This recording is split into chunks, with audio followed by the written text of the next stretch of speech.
Hello, lovely learners. You're watching Learn and Speak Easy English, where you learn, practice, speak, and improve your English with daily video lessons. Let me ask you something. Does this ever happen to you? Someone asks you in English, "So, where are you from?" And in that small moment, your heart starts to beat a little faster. Your mind feels a little empty, and the right words feel very far away. You want to be friendly. You want to sound natural, but this simple question just feels big. If this feels familiar to you, please don't worry, you are not alone. For many, many English learners, this question can feel tricky. It feels like a small test, doesn't it? You might worry about your grammar or how you sound or if you are giving the right answer. But here is a little secret. There is no single right answer. My name is Mary, and for the next few minutes, I will be your guide. We are going to walk through this together, step by step. I will give you simple sentences, easy to repeat, that will help you feel more comfortable and sound natural. My goal is that by the end of our time together, you will feel calm, ready, and maybe even a little happy the next time someone asks you this question. All right, let's start at the very beginning. The simplest, most direct, and most common way to answer, "Where are you from?" is with this gentle phrase, "I'm from." It really is that easy. Let's practice it together. The structure is, "I'm from," and then mention your location. Now, this location can be your country, or it can be your city. Which one do you choose? It often depends on where you are. If you are traveling in a different country, people are most likely curious about your home country. For example, if you are from Japan and visiting the United States, you can say, "I'm from Japan." Let's say that out loud together. Just repeat after me, slowly. I'm from Japan. Good. Now, let's try another one. If you're from Brazil, I'm from Brazil. Let's say that one more time, gently. I'm from Brazil. Excellent. It's a simple, clear, and perfectly correct answer. You can use this for any country. I'm from Italy. I'm from Russia. I'm from Mexico. Now, what if you are speaking to someone from your own country? When they ask, "Where are you from?" they are probably asking about your city or your region. For example, if another person from the United States asks me, I wouldn't say, "I'm from the US." That would sound a little unusual because they already know that. Instead, I would tell them my state or city. I'm from California. Or, even more specific, I'm from Los Angeles. So, you can use a city name. It feels very natural. I'm from Beijing. I'm from New Delhi. I'm from London. Let's practice this. Think of your home city. Now, put it inside the sentence and say it out loud right now. Great job. You might also hear a slight variation, which is, "I come from." For example, "I come from England." This is also grammatically correct. But in quiet, casual conversation, "I'm from" is a little more common. My gentle recommendation is to stay with "I'm from." It's the most natural and comfortable choice. So, this is your foundation. Level 1. The simple, essential answer. But what if you want to add a little more? What if your story is a little more complicated? This is where we can add a little more information. This makes our answer more interesting, and it tells a small story, your past and present location. Many of us do not live in the place where we were born. This is very common. So, how do you say this in English? Here are some wonderful, easy-to-use phrases. The first one is, "I'm originally from, but now I live in." This phrase is perfect for showing a change between your past and your present. Originally is a lovely word. It just means in the first place or at the beginning. Let's look at it. I'm originally from Japan, but now I live in New York. I'm originally from Australia, but now I live in London. Let's practice that structure. Think about where you are from originally and where you live now. Try to say it slowly. Great job. Another beautiful and very common phrase is, I was born and raised in. This phrase feels very warm. It means you were born in a place and you grew up there as a child. It shows a strong, deep connection to that place. For example, I was born and raised in Australia. I was born and raised in the UK. You can also connect this with where you live now. I was born and raised in a small town in Italy, but I moved to Berlin for university. Let's try one more combination. Maybe you were born in one place, but you grew up in another. This is also very common. For this story, you can say, I was born in, but I grew up in. For instance, I was born in Taiwan, but I grew up in the United States. I was born in Germany, but I grew up in Canada. This is a wonderful way to tell a small part of your life story in just one sentence. It gives the listener a much clearer picture. Let's do a quiet review of these powerful phrases. Number 1. For showing a change, we say, I'm originally from ABC, but now I live in XYZ. Number 2. For showing a deep connection to one place, we say, I was born and raised in XYZ. Number 3. For showing two important places from your past, we say, I was born in ABC, but I grew up in XYZ. Take a moment and think. Which of these sentences feels right for your story? Try saying it out loud. Getting comfortable with the sound of your own voice saying these phrases is a huge, huge step. Now coming to the next part, which is pinpointing your location. Now, let's become a little more descriptive. Sometimes, just saying a country or city name is not enough. Maybe you are from a very large country, or a city that the other person has not heard of. You can help them understand where it is with some simple, helpful phrases. Let's say you're from a city that isn't the capital. You could say, I'm from Florence. It's a city in the central part of Italy. Here is a gentle template you can use.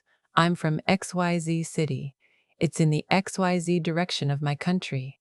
The directions are simple: north, south, east, and west. You can also say northern, southern, eastern, western. I'm from Chengdu. It's a large city in the western part of China. I'm from Hamburg. It's in the northern part of Germany. What if your hometown is near a famous city?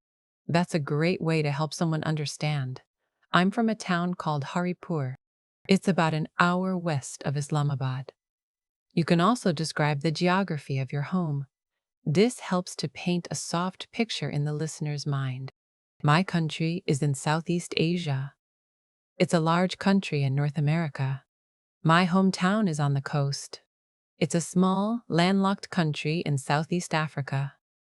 Another useful phrase is bordered by. This just means the countries that are next to your country. I'm from Switzerland.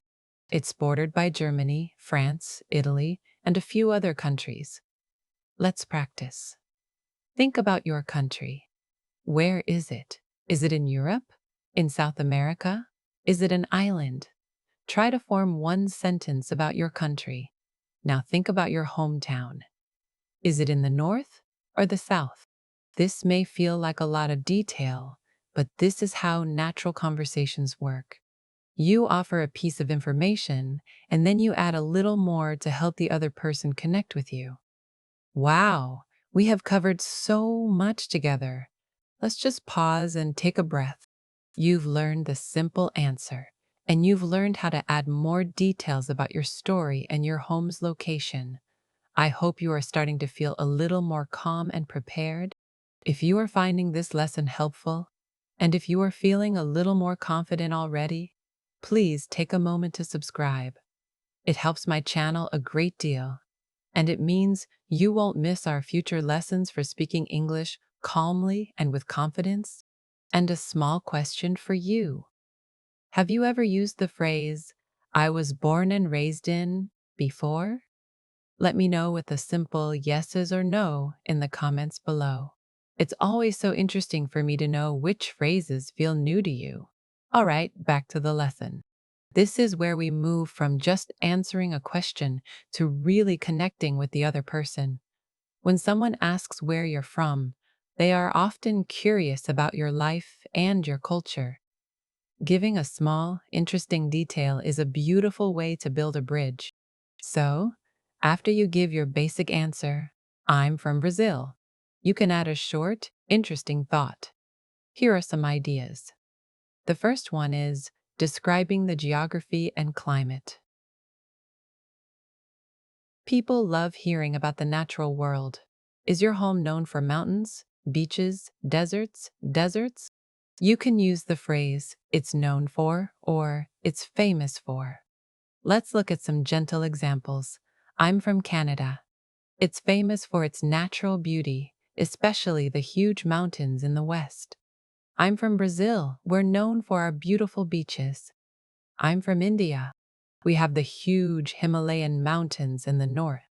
You can also talk about the climate. This is something everyone in the world understands.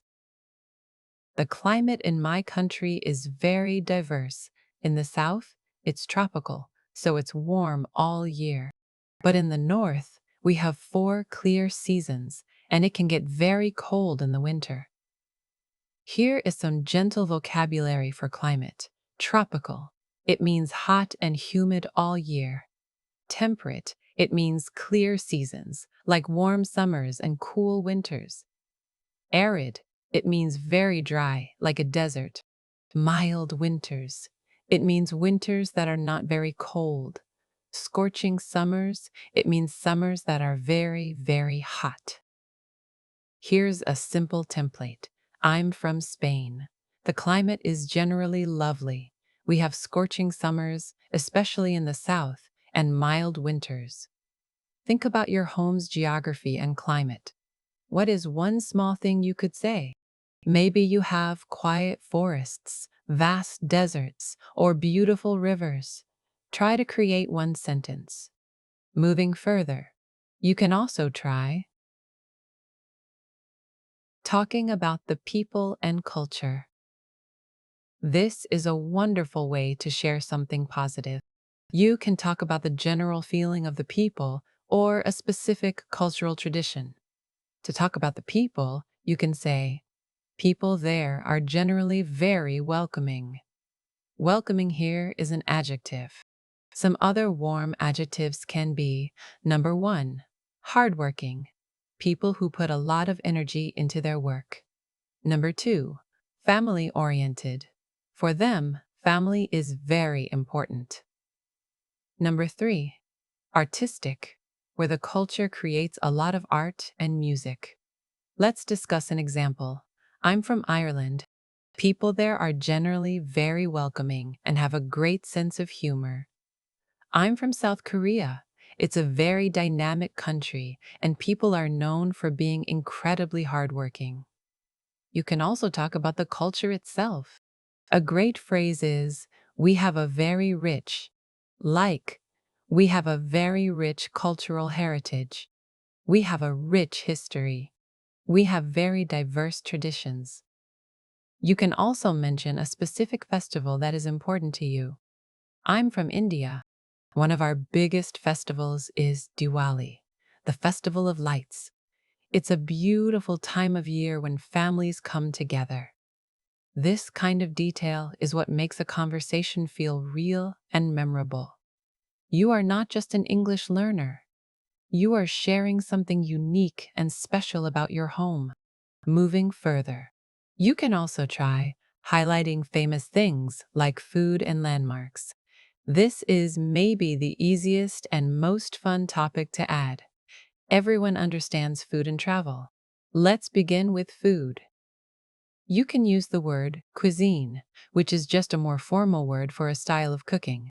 My country is famous for its cuisine. I'm from Thailand. We're famous for our food, which can be quite spicy, but is always delicious. Here is a simple template. We're famous for a dish called XYZ, and then you give a little description of that dish. I'm from Japan. We're famous for a dish called sushi. It's made with special rice and usually some fish or vegetables. Think about a famous food from your country. How would you describe it in one simple sentence? Is it sweet, salty, spicy? Next, you can mention landmarks. These are famous places, like buildings or natural wonders. A famous place in my country is the Eiffel Tower. Many tourists visit the Colosseum in Rome. You can use the phrase renowned for, which is a beautiful synonym for famous for. Egypt is renowned for the pyramids. Let's have a quick recap and bring it all together.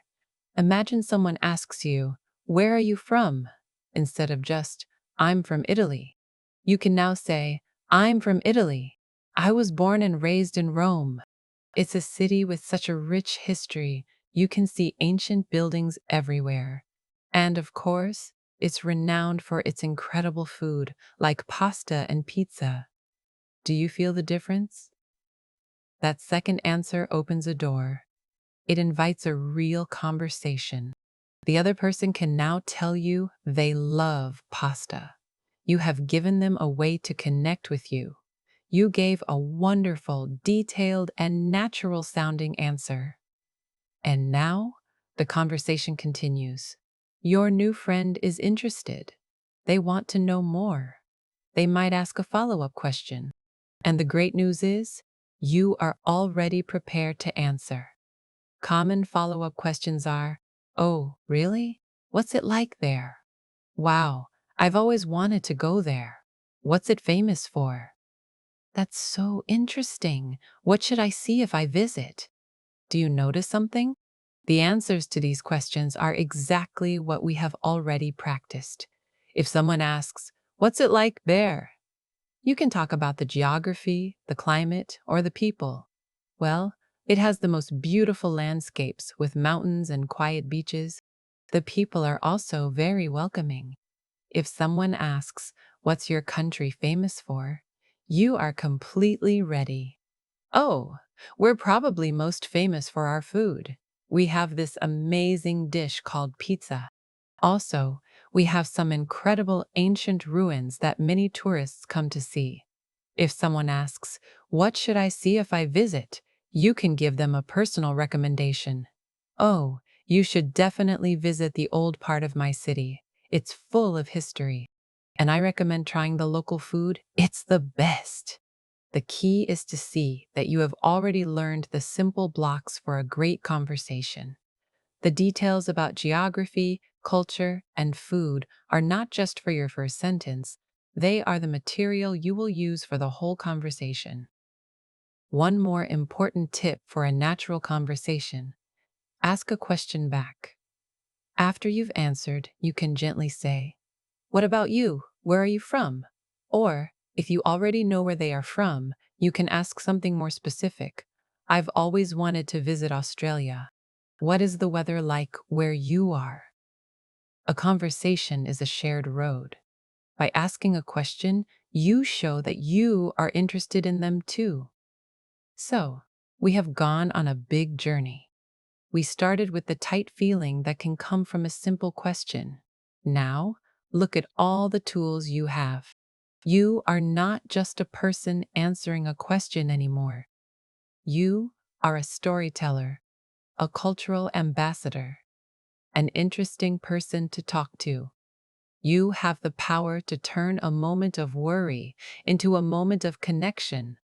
You'll never be scared to answer this question again.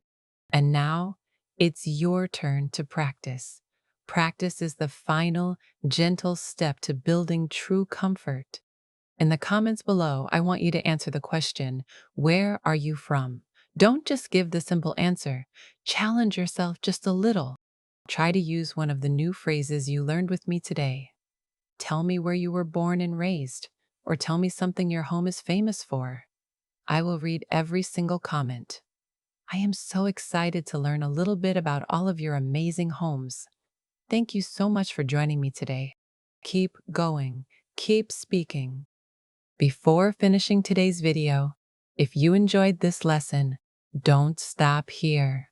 Watch a similar video on the left or continue with a full playlist on the right to keep improving your English. And if learning English feels easier here, subscribe for practical lessons every day.